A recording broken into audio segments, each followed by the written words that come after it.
What's happening, guys? Quick video on how I gained 33 pounds, around 20 kilos of muscle naturally in the space of just a few years. That's around 20 kilo, yeah. So I went from 60 to 80. I've now settled around 75. And the way I did it was through bulking. I sat down with myself, and after a couple of years of training beforehand, where I made decent results, I said, no, this time I really, really want to get to my goal. I want to fucking smash it. And I said, if I'm going to do it this time, I'm going to do it properly. So I started a bulk. I started learning about how to track my calories, how to track my reps, how to lift, all of this. And I started putting everything into play, and it all fucking works out. As you can see here, this was 3 years ago. This was taken earlier this year. This was the start of uni. This was the end of uni, 2.5 years that. And I gained a substantial amount of muscle, definition, and it's changed my life ever since. So what I want to do is pretty much show you exactly how I did that in this video and tell you all the mistakes I made along the way so you don't have to make them, very simply. Why bulk though? It's very, very simple. It's the fastest way to pack on muscle mass. It's basically like steroids. That's the best way to say it. You can gain muscle regardless, whether you're in a deficit or you're a bulk. It's just a lot easier when you're bulking because you have extra calories to build extra muscle. That's what it is. That's why when you first start training and you haven't really put your body through a stress before and you start to eat a lot of calories, your muscles will look a lot fuller. You'll feel a lot stronger, but you also lift a lot more.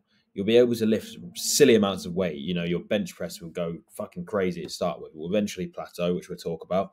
However, it's just a great way to pack on size. So if you're in a position where you're quite skinny and you haven't gone to the gym before, you haven't done a full bulk or, anything like that, this is when you want to start doing it. If you're at a point where you're pretty overweight, you're carrying a little bit of body fat around the stomach, it might be in your interest to do a cut first, get yourself to a point where you can just around see your abs and then basically enter a surplus.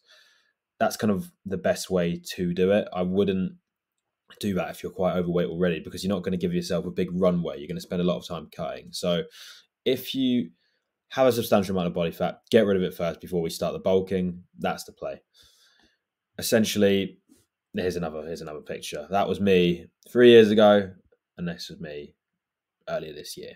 I mean, I'm going to gas myself up a little bit here. Look at that fucking back definition there. I mean, pretty decent. And all that came from bulking and just lifting, being consistent. I think a lot of guys train and are consistent. They just don't know about what to do with their eating. And that will make you more consistent because you'll see results quicker. So this is what I want to show you. So number one, starts with nutrition. I'm going to keep this really, really simple so it doesn't get complicated. But you're going to go to TDEE calculator. You're going to put in your details, your height, your weight, your activity, all of this, and you'll find out how many calories you need on average to maintain your current level of weight. Therefore, to manipulate that and gain weight, we need to add a certain amount of calories on top to put you in a calorie surplus. So we take our maintenance calories. Mine, for example, are usually 2,700, and we'll add 300 to 500. Now, I recommend to start with 300, so that will put you in 3,000 calories. It's a good estimate. And we'd start there. And we just analyze how much weight we are gaining every single week. If we are gaining weight, good. What you don't want to do is go over this. So if you go over 500 calories, you will eventually just start to gain loads of fat, which is not good. The reason why is because your body can only use a certain amount of calories to pack on extra muscle mass. After that, it doesn't know what to do with their extra calories. It just stores it as fat. So that exact number is around 350, I think, or it might be 250, which is why I say 500 as a maximum sort of threshold, just in case you've made any errors, you've burnt a little bit through cardio. But for the most part, this is going to be your range to add lean muscle mass. What most guys tend to do, and this is mistake number one, what I used to do, was when you start to plateau and not see results or want quicker results, you start increasing the calories thinking that you're going to gain more size, and you will gain more size, you'll gain more weight. So it's quite misleading because you don't know, especially if it's your first time, whether you're gaining muscle or fat. I can tell you from experience right now, it's not muscle, it's fat you're gaining. So yes, the kilos will go up, you'll be happy with your results, you see that you're gaining weight, but you're just gaining fat. And then what happens there is you spend more time in a deficit because you need to get rid of that fat.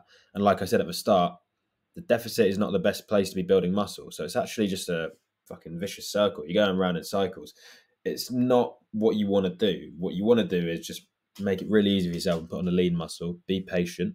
If you're not seeing the results you want to, it's probably down to your training intensity, because if the calories are in this range, you're in a surplus. That's all it is. You then need to focus on your sleep and your training intensity, which we can have a look at in a second. However, that's what it is with nutrition. Track your calories, use a food scale, don't guess. Guessing gets you nowhere. It's just not the right play. If you're going to do it, you're going to do it properly. Track your calories, really easy using MyFitnessPal, get a food scale. And I think a lot of people find tracking calories pretty difficult. I've been speaking to a lot of clients and they just find it so difficult that they don't do it. But the truth is, you're not going to get anywhere if you don't do it. And the reason why people find it difficult is because they track them in the wrong way. What they do is they eat a meal and then track it, and then eat another meal and then track it. And that's just quite tedious because you're doing that all day. And when you get to the end of the day and you're like, oh shit, I'm 1,000 calories short. What do I eat? And all that. That's just a recipe for disaster. Me, on the other hand, it takes me 1 minute to track my calories, because what I do is go downstairs in the morning, pop the kettle on. It takes 2 minutes to boil the kettle. And then from there, I will look in my fridge and go, okay, what am I going to have for meal one? What am I going to have for meal two? And I start writing this down on MyFitnessPal. And I start playing around with it until I hit my calorie intake. I hit my protein and my fats and my carbs. And once I've done that and it's done on paper, all I have to do is eat those meals throughout the day. If I go out for whatever reason, I just take one meal off and I start playing around with it again. But the point is, you want to plan ahead. Then it becomes really easy to stick to. Do that for 2 or 3 weeks. You build the habit. And eventually, if you're eating the same things every day, which you probably will, you won't have to track as much because you know what you're doing. It's not that hard. You just need to get started. So that's a must. Protein, 1 to 1.5 grams per kilo. I'd say have a little bit of a too much protein problem as opposed to too little. You know, I'd rather have too much protein. No one's ever died off that. So let's just worry about that. I think everyone worries too much about, oh, what if I have too much protein? Well, then you get extra big. Who gives a fuck? All right. Doesn't matter too much. Go for 1.5 grams per kilo. Just eliminate any doubt. And when it comes to bulking, you're obviously going to be in a surplus. So, like I said, no dirty bulking, no eating just shit all the time, because it's never going to be high in protein and good food. But use bulking shakes. So get your oats, get your peanut butter, your fruit, your protein, your honey, put all that together, get some milk in there, and you're making a 1,500 calorie shake. I have that every day. It just means you've got to eat around 2,000 of food, so it's nice and easy for you. So a normal day of eating, I think I ate like 3,500 calories. I'm on a cut right now, so I'm not doing any more bulking. However, I'd eat around 200 to 250 grams of protein, and I'd literally just run it like this. So first meal, bulking shake, just like I talked about, that's going to be like 1,500 calories. Then I go for my signature meal, 2 slices of bread, slice a bit of avocado on there, 5 eggs, and some turkey bacon, turkey rashers. I'm not big on pork, so I kind of use turkey rashers. They're quite high in protein and low in calories. Looking back, though, I'm not eating them as much just because they're processed. And I'll talk about that on the last slide. Your goal is to increase your testosterone as well. And that kind of means you want to eat natural food. So everything else here is really good, minus the turkey rashers. So maybe, I don't know, chorizo or something. Or I actually just eat steak and eggs now as my meal too. But after that, you can go for something like protein oats, really high in calories. Oats, as you can tell, are a bit of a common theme here. Godsend. And then meal for pasta, chicken breast, bit of cheese, red pesto, olive oil. Really high calorie meal. Pasta's really high in carbs and calories. You can't beat it. If you ever get bored of that, change the carbs. So change your pasta to fajita wraps. You can change that to rice. Olive oil is really good for calories. If you get bored of that, throw in some salmon, some steak, some turkey breast. Just keep mixing it up. But that's the typical day of eating. You can eat the same things. You just need to increase the volumes if you want to get a different amount of calories. But yeah, this is your bread and butter, really. Supplements. So I would go mass gainer starting out. I wouldn't take it anymore just because it is quite, I wouldn't say bad for you, but can give you a bit of a crash and make you feel a bit sluggish. It's also got a lot of sugar in it. However, the trade-off is it does provide you with a lot of calories. If you're just starting out, maybe just take it. Eventually, you won't need to take it. I don't take any mass gain or protein. This is just there for convenience. Everything else, though, however, I do take. So vitamin D, 10,000 IU, that's a really strong potency one. I'd recommend that just because of how useful it is increasing your testosterone. And if you have a high testosterone, you can pack on muscle so much quicker. Creatine, really, really simple. Gives you more energy, so you can lift more. If you can lift more, you get stronger. If you get stronger, you get bigger. Very simple. Zinc and magnesium, they improve your sleep quality, which also improves your testosterone. So take these. Omega-3, really good for your heart, gains, joints, all of this, your brain as well. Again, these are just supplements, right? They supplement your health. They're not silver bullets. Don't expect fucking magic to happen once you take them. They just do help with small things, which then help you. So that's ideal. There's one more thing I want to say here. Pre-workout. Now, this is optional, but I have a theory that might be interesting to any of you. So when I first started out, I took a lot of pre-workout. I took it nearly every session. And I think the fact that I was so consistent in the gym was because I almost associated the high of pre-workout, the fucking feeling you get when you're listening to good music and you're taking a lot of pre-workout with the gym. So I think I just wanted to go to the gym more. So essentially what I'm saying is I was addicted to pre-workout at one point. I don't take it anymore. And maybe that's why I was so consistent with the gym to start with. So maybe if you're struggling to be consistent, get yourself some pre-workout and take it. Now, that's not the best advice, but it worked for me. So it could work for you. Eventually, there will come a point where you'll see it starts to affect your sleep and you'll become a little bit dependent on it, which is why I don't recommend this. However, like I said, if you're just starting, there is a little bit of a trade-off there, more gains to start with, then we can focus on sleep. So yeah, that's what I say in terms of supplements. Now, when it comes to training, this is mistake number 2 I made. You can get away with it at the start because your recovery systems are good because you're not exerting enough force to put yourself training to complete failure. So I trained nearly every single day for a couple of years. And, looking back, that was stupid. You really want to train 3 to 5 times per week. The reason why is because although your muscles recover, your nervous system doesn't. And I'll put it this way. Let's say you train legs one day, then you train chest, and then you train back. Yes, they're completely different muscles, and one doesn't really affect the other. But if you squat 150 kilo, and then you bench 100, and then you deadlift 140 on back day, that's still a lot of weight you're putting on your spine, on your whole body. And as a result, it slows down your recovery and how much you can grow. So it's why it's a lot better to train harder for less days than it is to train for more days with less intensity, if that makes sense. So if you want to get to where you want to get quicker, I would recommend training to failure, really hard, drop setting the fuck out of it. And then when you do a drop set, do another one and then do another one, just eliminate any doubt. Get a training partner to help you as well. Do that 3 to 4 times a week, I'd say. And you will grow a lot quicker because overtraining is the reason you're going to see plateaus. You're not going to see any gains in strength. I learned this too late. Now I know it. And believe it or not, my results are back up to where they need to be. But this is my mistake number 2. So if you want to get there quicker than I did in the space of 1 year, then stop training 6 days a week. Train harder within a short period of time. Leave the cardio to begin with. You're not going to be great at tracking calories and understanding that, so stop burning more calories. You need every little bit you can get. Eventually, you do want to get to cardio, so that's mistake number 3. I followed my advice there for too long, and for 2 years, I stayed pretty fucking unfit. I went to play some five-a-side football with some friends, and I had to get subbed off every 5 minutes because I just couldn't run. So I would say do your cardio. It will also help with any errors you make in your diet. If you ever go a bit too big on the weekends, if you're drinking a lot or you're eating a lot, cardio is there to burn an extra few calories, so you make sure you stay lean. It kind of always works out when you do a little bit of cardio. So that's that. Next, big compound movements. There is this trend, well, it's kind of going away now, but there's this trend on TikTok where everyone was talking about the optimal science-based lifting, doing these unilateral JPG lat pull downs. Good for them. It's a good exercise by all means. However, a barbell back row, whether you fuck your lower back or not, will always be better. Why? Because you hit your whole back. Squats, deadlifts, bench, these involve loads of muscle groups. So don't forget the main rule of a gym, right? Compounds trump isolations. Why? Because you get more done in a shorter period of time.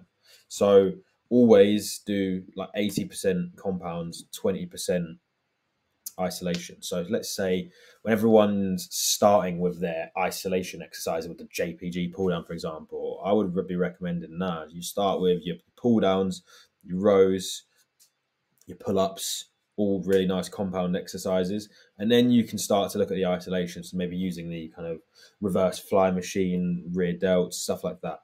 That's the best way to do it. Focus on your compounds, you get more bang for your buck, and you get to where you want to be quicker. In terms of doing a 4-day split as well, these are the 2 I'd recommend. I don't think there really is much better. There's push-pull legs and arms. That's the best split, all right? Or you can use my one, which I used and I fucking love. Shoulders and triceps, back and rear delts, chest and biceps, legs. First of all, chest and biceps is unbelievable because you train two of the best muscles at once and get an unbelievable pump on like the front of your body. So your chest is pumped and your biceps are pumped as well. You've got to try it. Then the reason behind this as well, if you actually think about it, what are the biggest muscles in your body? It's your back, because that takes literally one whole half of your torso, and your legs, that takes one half of your body. If you think about it, your chest and biceps are pretty small muscles, and so are your shoulders and triceps. So they can be grouped together. It's why I don't recommend doing back and biceps together. They need their own separate day, and not chest and triceps, because legs need something. See what I mean? Don't be doing legs and shoulders and stuff like that. So that's that. Training complete. Now, pro tips.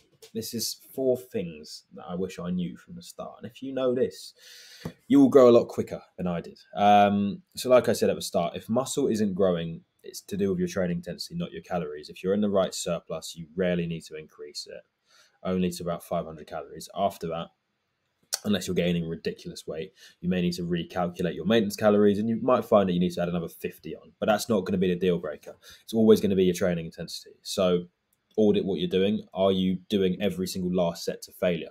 Are you drop setting it? Is your training partner helping you get those extra negative reps? Are you doing it with the right form to grow muscle? Because a lot of people train like a power lifter, trying to bench as much as possible and then just rush in the reps. But the point is, you got to push up and slow down with every single exercise. It's not about how much you can lift. It's about how much you can lower. Remember that, unless your goal is to increase strength. But for most of us, our goal is to increase muscle mass and look sick.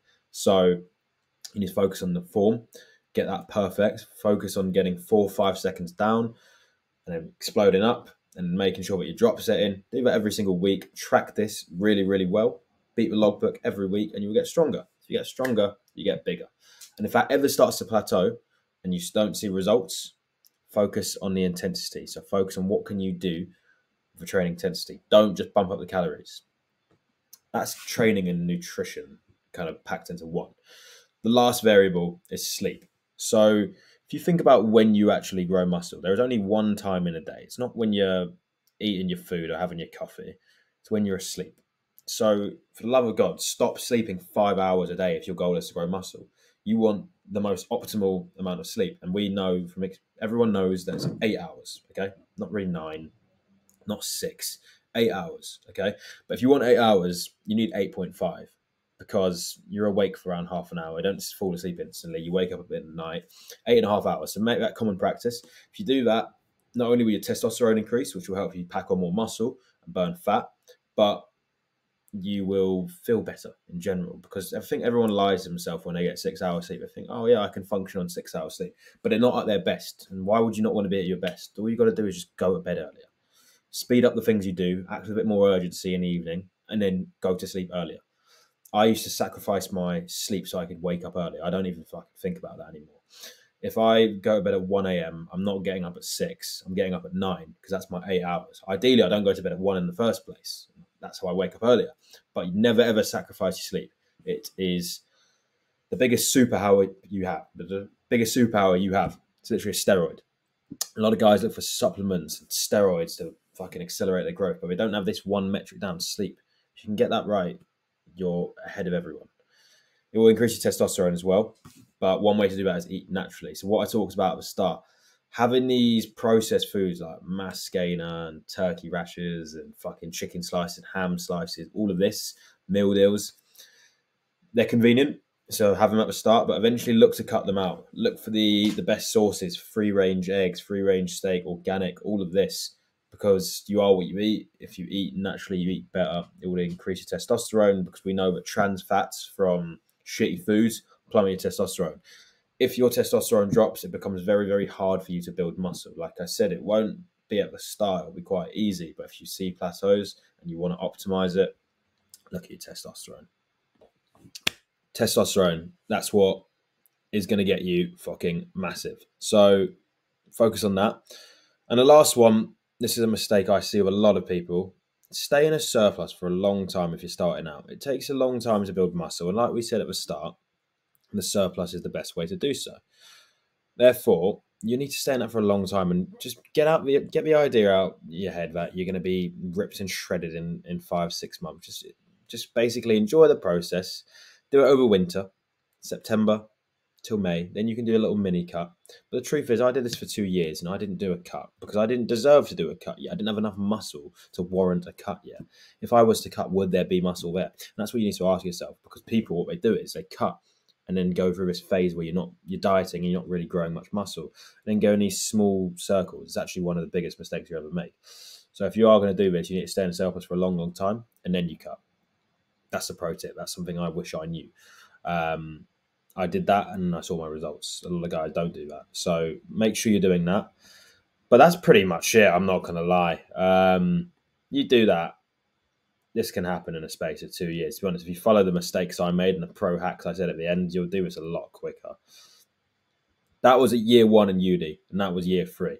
So if you're on the fence of bulking, I've told you why you should do it, and I've told you how to do it. So all you need to do is implement. So there's not much more to say. Just get fucking cracking. That's pretty much everything I would say about bulking. If you've got any questions, feel free to drop a comment, message me on Instagram, links in the description, and I'll be happy to reach out. But other than that, I want someone to see this and use all of this to advantage and send me an unbelievable transformation picture when they do, because it is that easy. I'm not going to lie. This is all you got to do. If you save this video, follow it, take some notes, do whatever you need to do, and just start implementing every single day, you'll be sweet.